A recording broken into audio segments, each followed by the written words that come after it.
C'est ma région sur Sensation. C'est ma région, c'est maintenant. Je suis parti à la rencontre de Sylvie Zedman, la directrice du musée de la Libération Général Leclerc Jean Moulin. Elle nous parle du soulèvement de Paris et de la libération de la capitale. Alors ça n'est pas sans difficulté, parce que certains craignent le bain de sang, donc c'est compliqué. Mais voilà, c'est déclenché, c'est parti.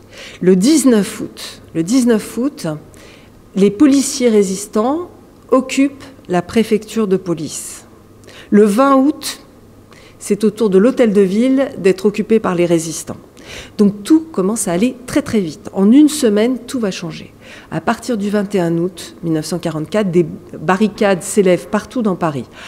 Alors, une barricade n'arrête pas un char, c'est sûr. Mais ça contribue à la désorganisation des Allemands qui, à ce moment-là, sont plutôt en retraite. Parce que ce que les Allemands craignent, c'est l'arrivée des Alliés. Et effectivement, les Alliés sont en chemin.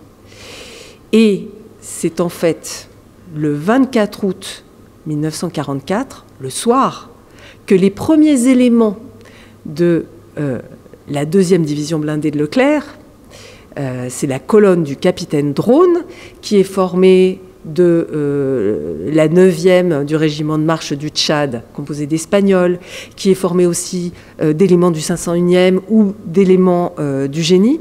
Enfin, ils atteignent Paris et les cloches des églises parisiennes se mettent à sonner en ce 24 août au soir.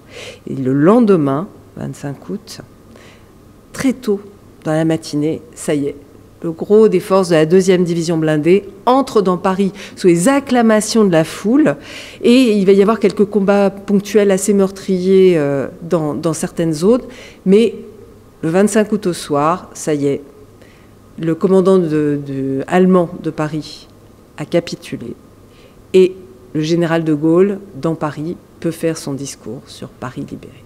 C'est ma région, c'est tout pour aujourd'hui. Rendez-vous très vite pour un prochain numéro. C'est ma région, le magazine de découverte sur Sensation.